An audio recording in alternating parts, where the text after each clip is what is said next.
बिस्मिल्लाहिर्रहमानिर्रहीम। अस्सलामुअलैकुम दोस्तों, जैसा कि ये बात तो हम सभी लोग बड़ी अच्छी तरह से जानते हैं कि पिछले कुछ सालों के अंदर ही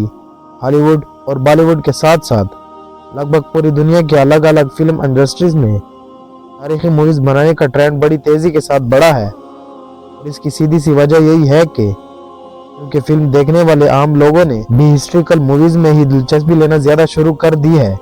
मगर दोस्तों, अफसोस की बात यह है एक के बाद एक बनाई जाने वाली इन सभी हिस्ट्रिकल मूवीज़ का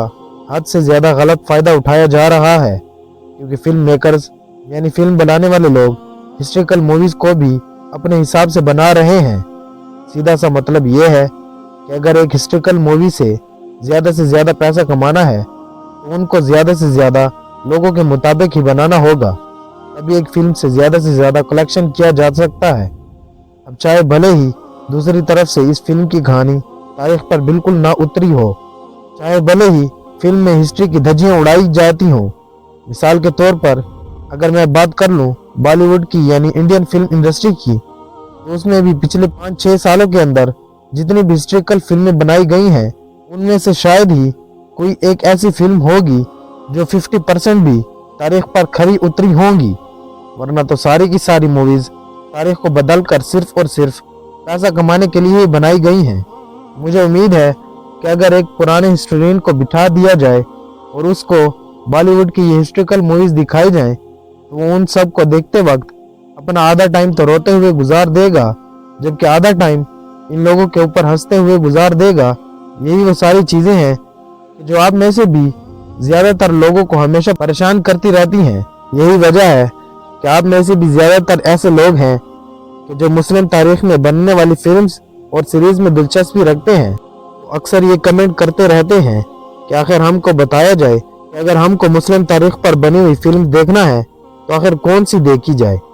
क्योंकि आज के दौर में किसी भी एक हिस्ट्रिकल मूवी या सीरियल को ढूंढना तो आसान काम है, मगर ये पता लगाना मुश्किल काम है कि आखिर इसमें हिस्ट्री को सही तौर पर दिखाया गया है या फिर इसमें भी हिस्ट्री के साथ खुले तौर पर छेड़छाड़ की गई है। तो दोस्तों, आप लोगों की डिमांड पर आज की इस वीडियो में मैं आप लोगों को मुस्लिम हिस्ट्री पर बनने वाली 5 ऐसी फिल्म्स के बारे में बताऊंगा कि जो इन लोगों को ज़रूर देखना चाहिए कि जो मुस्लिम हिस्ट्री में दिलचस्पी रखते हैं। इस तरह की फिल्म या तो सीरीज अक्सर देखते रहते हैं, क्योंकि दोस्तों अगर आप लोग आमतौर पर तारीखी फिल्में देखते ही रहते हैं और इसके बावजूद भी आपने इन 5 फिल्म्स को मिस कर रखा है यानी नहीं देखा है, तो ये यकीनन बहुत ज़्यादा हैरान कर देने वाली चीज़ है, क्योंकि मुस्लिम तारीख पर बनने वाली ये वो 5 मूवीज़ हैं जिनको अगर नहीं देखा तो शायद कुछ भी नहीं देखा। तो मुस्लिम हिस्ट्रिकल मूवीज़ में इस लिस्ट में 5वें नंबर पर नाम आता है डिलियर का। आपको बताता चलूँ कि ये तुर्किश फिल्म है और सल्तनत उस्मानिया के ऊपर ही बनाई गई है। डिलियर दरअसल सल्तनत उस्मानिया की एक फौजी छावनी का नाम हुआ करता था, एक ऐसी फौजी छावनी कि जो अक्सर जंगों में सबसे आगे हमला करने के लिए तैयार रहा करती थी। यही वो फौजी छावनी थी कि जिसकी फौज अक्सर अपने जिस्म पर परिंदों के पर बांध कर रखा करते थे। दुनिया के दूसरे लोग, वो चाहे सल्तनत उस्मानिया के दोस्त हों या फिर दुश्मन, इस फौज को हवा, तूफान और आंधी के नाम से याद किया करते थे, क्योंकि जाहिर है हमला करने के मामले में ये किसी तूफान या फिर आंधी से कम नहीं थे। खास तौर से इन लोगों को 15वीं सदी में इस वक्त की तैयार किया गया था कि जब ड्रैकुला जैसे एक खतरनाक शैतान ने सल्तनत उस्मानिया और मुसलमानों के खिलाफ दहशतगर्दी करता रहता, और ड्रैकुला जैसे एक शैतान हुक्मरान को कत्ल करने वाला इंसान भी कोई और नहीं बल्कि इसी फौजी का ही एक बहादुर सिपाही था। और ड्रैकुला से सल्तनत उस्मानिया के मशहूर सुल्तान यानी मोहम्मद फातेह ने किस तरह मुकाबला किया था। अब बात करें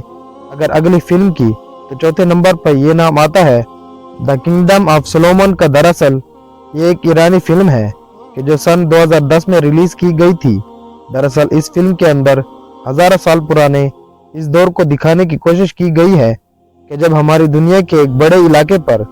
प्रॉफेट हजरत सुलेमान अलैहिस्सलाम की हुकूमत हुआ करती थी। वही हजरत सुलेमान अलैहिस्सलाम कि जिनको मुसलमानों के साथ साथ ईसाइयों और यहूदियों में भी फॉलो किया जाता है। शायद यही वजह थी कि इस फिल्म को इंटरनेशनल लेवल पर भी एक बड़ा रिस्पांस मिला था। इस लिस्ट में तीसरे नंबर पर नाम आता है Omar lion of the desert का। आपको बताते चले कि ये फिल्म दरअसल लीबिया के एक फ्रीडम फाइटर के,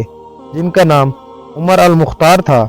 उर्दू पर बनाई गई है। उमर अल मुख्तार की बहादुरी का अंदाज़ा आप लोग इस बात पे भी लगा सकते हैं कि इनको पूरी दुनिया में आज भी द लायन ऑफ डेजर्ट यानी रेगिस्तान के शेर के नाम से याद किया जाता है। उमर अल मुख्तार किसी दौर में लीबिया के एक आम टीचर हुआ करते थे, मगर जब लीबिया सल्तनत उस्मानिया के कंट्रोल से निकल गया और यहाँ पर इटली की फौजों ने कब्जा कर लिया तो उमर अल मुख्तार ने हथियार उठा लिए और लोगों को इकट्ठा करके ये एहसास दिलाया कि हम लोग अब गुलाम बन चुके हैं और हर हाल में हम लोगों को इटालियन लोगों से आज़ादी हासिल करना है। ऐसा माना जाता है कि जिस इलाके में भी इटली की फौज कब्जा किया करती थी, रात में इसको उमर अल मुख्तार एक बार फिर से आज़ाद करा लिया करते थे। बूढ़े और कमज़ोर होने के बावजूद भी एक लंबे वक्त पर उमर अल मुख्तार इटली की फौज से मुकाबला करते रहे और फिर वो वक्त भी आ गया कि जब 72 से 73 साल की एक बड़ी उम्र में इटली की फौज ने इनको फांसी के फंदे पर चढ़ा दिया था।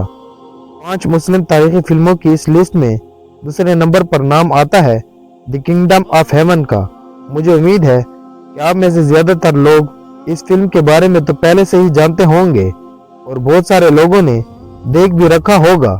क्योंकि यही वो फिल्म है कि जो बैतुल मुकद्दस की इस जंग पर बनाई गई है कि जो जंग बैतुल मुकद्दस को हासिल करने के लिए सलेबियों और हजरत सुल्तान सलाहुद्दीन अयूबी के बीच लड़ी गई थी। वैसे तो 2005 में रिलीज होने वाली ये फिल्म एक हॉलीवुड फिल्म है और इसको बनाते वक्त मेन फोकस भी सलेबियों पर रखा गया है, यानी इस फिल्म का हीरो भी सलेबियों में से ही एक दिखाया गया है। मगर जाहिर है सलाहुद्दीन अयूबी भी तो सलाहुद्दीन अयूबी है, एक ऐसा जर्नेल, एक ऐसा बादशाह कि जिसके दुश्मन भी इसकी आज तक तारीफें करते हैं। यही वजह है कि इस फिल्म का हीरो भी कभी इस फिल्म से इतना ज्यादा मशहूर नहीं हो सका कि जितना ज्यादा मशहूर वो इंसान हुआ कि जिसने सुल्तान सलाहुद्दीन अयूबी का कैरेक्टर प्ले किया था। और आज इस फिल्म को पहचान भी इस हीरो की वजह से नहीं, बल्कि इस हीरो के मुखालिफ में खड़े हुए सुल्तान सलाहुद्दीन अयूबी की वजह से मिली है। ये एक ऐसी फिल्म है कि जो आसानी के साथ आप लोगों को ये समझा सकेगी कि सुल्तान सलाहुद्दीन अयूबी के एक मुस्लिम होने के बावजूद भी इनके दुश्मन यानी यहूदी और ईसाई भी हमेशा से ही इनकी तारीफ क्यों करते आए हैं। दोस्तों, अगर आप लोग सुल्तान सलाहुद्दीन अयूबी की भी फुल हिस्ट्री जानना चाहते हैं, यानी इनकी जिंदगी को बड़ी गहराई के साथ समझना और पढ़ना चाहते हैं, मैं इस पर पिछले माह एक वीडियो बना चुका हूं और प्रोफाइल पर मौजूद है। अब बात करते हैं टॉप 5 हिस्ट्रिकल मूवीज की इस लिस्ट में मौजूद इस मूवी के जो पहले नंबर पर मौजूद है, इसका नाम है फातेह 1453 यानी फातेह 1453। दरअसल 2012 में रिलीज होने वाली ये फिल्म करेक्टर किस फिल्म है। तुर्की में बनने वाली ये फिल्म सल्तनत उस्मानिया के सबसे ताकतवर बादशाहों में से एक बादशाह यानी मोहम्मद फातेह के ऊपर बनाई गई है। ये वही मोहम्मद फातेह है कि जिन्होंने 1453 में कुस्तुनिया यानी इस्तांबुल के नाम का वो शहर फतह कर दिखाया था कि जिसको फतह करना उनसे पहले नामुमकिन समझा जाता था। दुनिया के बड़े से बड़े ताकतवर सूरमाओं ने इस शहर को फतह करने की कोशिश की, मगर फतह ना कर सके और ये ख्वाहिश दिल में लिए ही इस दुनिया से चले गए थे। खुद सुल्तान मोहम्मद फातेह ने भी जब इसको फतह करने का इरादा किया था तो उनके सीनियर वजीर और बड़े बड़े फौजी इनके ऊपर हंसा करते थे और कहते थे जो काम तुम्हारे वालिद ये तुम्हारे काबिल से काबिल परदादा और बाप दादा ना कर सके, वो काम आखिर तुम इतनी कम उम्र में कैसे कर सकते हो। लेकिन सुल्तान मोहम्मद फातेह ने बहुत छोटी सी उम्र में ही सन 1453 में ये कारनामा कर दिखाया और इस्लाम के आखिरी पैगंबर यानी हजरत मोहम्मद सल्लल्लाहु अलैहि वसल्लम की इस पेशंगोई को भी पूरा कर दिया, जिसमें उन्होंने कहा था कि एक न एक दिन तुम लोग यानी मुसलमान कुस्तुनिया को जरूर फतह करेंगे। दोस्तों, अगर आप लोग सल्तनत उस्मानिया की हिस्ट्री में इंटरेस्ट रखते हैं तो आप लोगों को ये मूवी जरूर देखना चाहिए। इसके अलावा अगर आप लोग सुल्तान मोहम्मद फातेह की फुल हिस्ट्री जानना चाहते हैं तो मैं पिछले दिनों में ही इस पर एक वीडियो बना चुका हूँ। जज़ाकल्लाह।